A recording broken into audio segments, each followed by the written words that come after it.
week to go, and we are still trying to figure out who's going to win the election. Tonight, a giant, awkward football metaphor.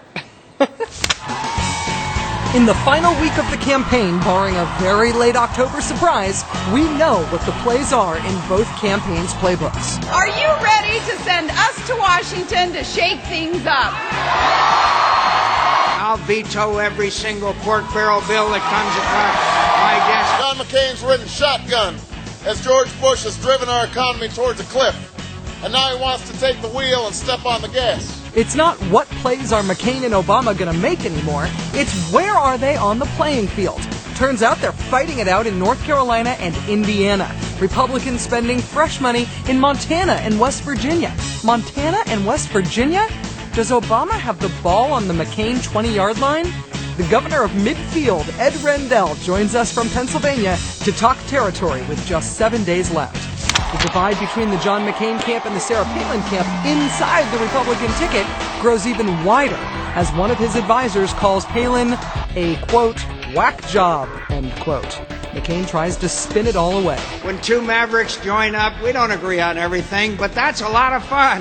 And I'm just... Sounds like 10 pounds of Maverick in a 5-pound bag. Say McCain pulls off the upset. Could these two people actually govern together? Historian Michael Beschloss puts the McCain-Palin split into perspective. And Governor Maverick takes a familiar shot at Senator Obama. It wasn't just Joe Biden, though. That was confirmed by Maddow Albright, too, saying, of course, he was stating fact that there would be that testing of someone who is inexperienced, not ready to lead. Barack Obama is not ready to be commander-in-chief. Governor? Is that really what they said about Barack Obama? Maddow Albright joins us live with her actual thoughts about the competing candidates. All that plus survival tips for election season stress, and we promise we'll keep it clean for the kids. The Rachel Maddow Show starts now.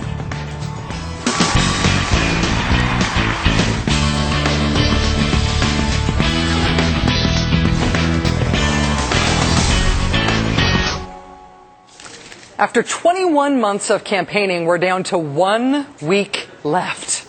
Looking at the polls, most have Barack Obama well ahead. Pollster.com this afternoon moved Nevada into the Lean Obama column. 538.com does the cumulative thing and says that overall, McCain's chance of winning the election is less than 4%.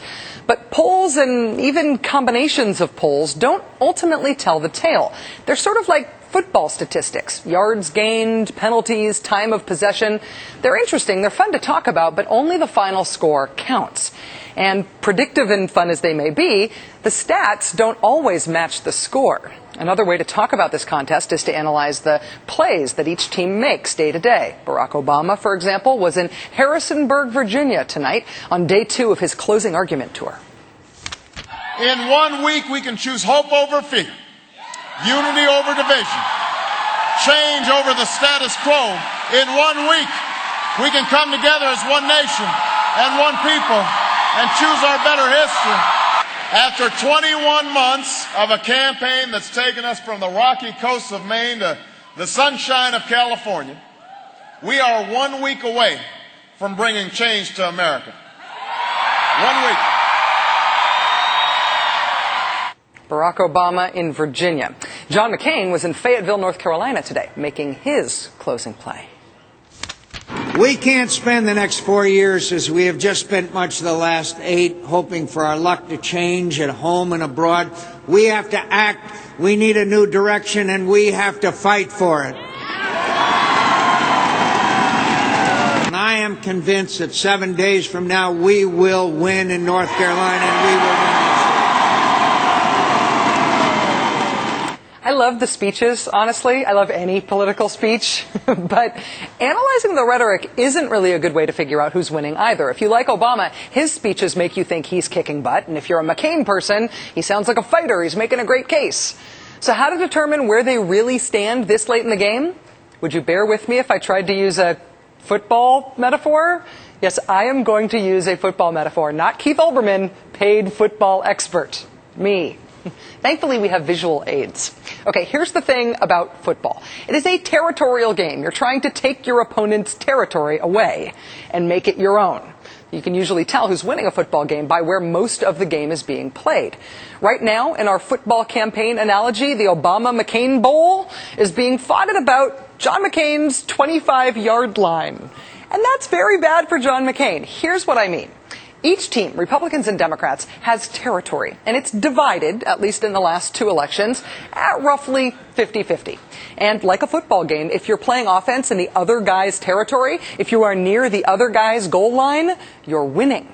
So here's how the 2008 field lays out. Obama, the Democrat, his 1-yard line, the deepest part of his territory, is actually Washington, D.C. That was John Kerry's widest margin of victory in 2004. So you can think about what this means for this election. If Obama were defending Washington, D.C. right now against McCain, you would know that Obama was toast. For John McCain, his 1-yard line would be Utah. That was the reddest of the red vote in 2004. The biggest margin of victory for the Republicans in 2004 was in Utah. It's as deep in McCain territory as it gets. So those are the goal lines. Those are the far ends of the field. The middle of the field, the 50-yard line. These are the states that were just 1 or 2 points apart last time around. They're neither Republican territory nor Democratic territory. They're close.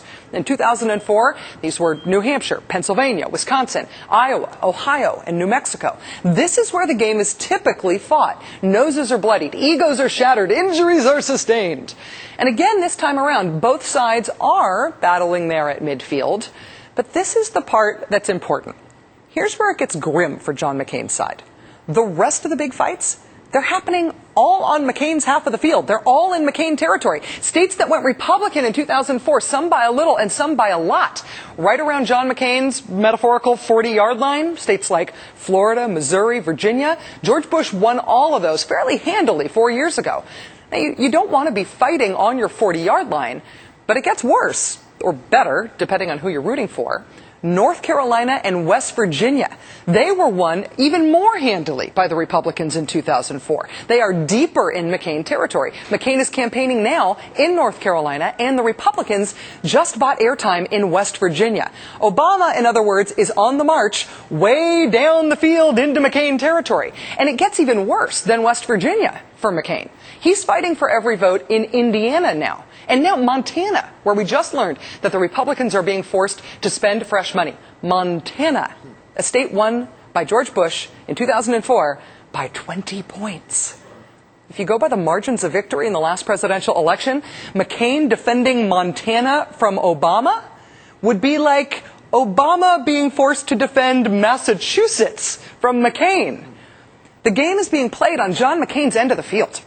And even if Barack Obama doesn't win all those red states, even if he doesn't score a touchdown, he is in field goal range. And he is nowhere near having to defend his own goal line. The farthest McCain has pushed into Obama territory is about Obama's 48-yard line, Pennsylvania, a state that went for Kerry by just 2 points in 2004. What's important here is that Pennsylvania doesn't even represent a good shot for McCain. It's his Hail Mary pass. By most calculations, it's his must-have. It's his desperation move for his narrow victory strategy. So that's where we stand, exactly 1 week out, playing out the last few snaps on Senator McCain's side of the field, deep into Senator McCain's side of the field. Defense, defense, defense, or D with a fence, D with a fence, D with a fence is not the chant that you want your crowd to take up when you are this far back on your own side of the field with time running out. Joining us